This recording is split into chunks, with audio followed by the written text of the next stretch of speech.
வணக்கங்க. துக்காராம் முண்டே பாம்பேலங்க அதிரடினா அதிரடி. இப்போ ரீசெண்டாக பார்த்தீங்கன்னா ஷாருக் கான், அஜய் தேவ்கான், டைகர் ஷராஃப் அந்த 3 பேரும் ஒரு விளம்பரத்தில் நடிச்சிருந்தாங்க. அதுக்கு உங்களை ஏன் நான் அரெஸ்ட் பண்ணக்கூடாது, உங்களை ஏன் உங்கள் மேலே நான் நடவடிக்கை எடுக்கக்கூடாது, இந்த 3 பேருக்கும் நோட்டீஸ் அனுப்பியிருக்காங்க.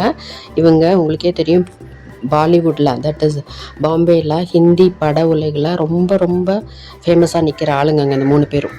அவர் என்ன சொல்கிறாருன்னா, இப்போ விளம்பரத்தில் நடிக்கிற, அதாவது உணவு பொருள் நிறுவனத்தில் உற்பத்தியாளர் ப்ரொடியூசரும், இருப்பு வைத்திருப்பவர் அதாவது ஸ்டாக்கிஸ்ட்டு, அப்புறம் விற்பனை செய்பவர் டீலர், அப்புறம் விளம்பர படத்தில் நடிக்கிறவர், இவங்க எல்லாமே ஒரு சங்கிலி தொடர் மாதிரி.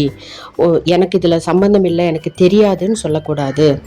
அந்த ஃபுட்டு FSSAIன்னு இருக்கு இல்லைங்களா, ஃபுட் அண்ட் சேஃப்டி மெஷர்ஸ், அதை பற்றின ரூல்ஸு எல்லாருமே தெரிஞ்சுக்கணும், அந்த விதிகள் எல்லாமே தெரிஞ்சுக்கணும். அப்படி இல்லைன்னா உங்கள் மேலேயும் இந்த உணவு கட்டுப்பாடு சட்டம், உணவு பாதுகாப்பு சட்டம், ஜனங்களுக்கு ஒரு நல்ல விதமான ஃபுட்டு போய் சேரணுங்கிறது தான் இந்த FSSAஓட விதி இல்லைங்களா. அதனால் இதுக்காக துக்காராம் முண்டே நல்ல ஒரு முயற்சி எடுத்திருக்காருங்க. 20 வருஷத்தில் 25 ட்ரான்ஸ்ஃபர் வாங்கின ஒரே IAS ஆஃபீஸர் துக்காராம் முண்டே. அதாவது நேர்மைக்கு ரொம்ப ரொம்ப புகழ் பெற்றவர். பாம்பே ஜனங்க இவரை அப்படியே கொண்டாடுறாங்க.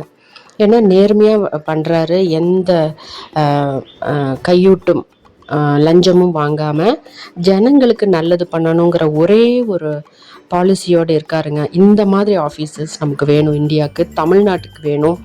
தமிழ்நாட்டில் இந்த லஞ்சம் பொறையோடி போயிருக்கிற இந்த டைமில் இந்த மாதிரி IAS ஆஃபீஸர் இருந்தாங்கன்னா நம்ம தமிழ்நாடு எங்கேயோ போயிடும் இல்லைங்களா.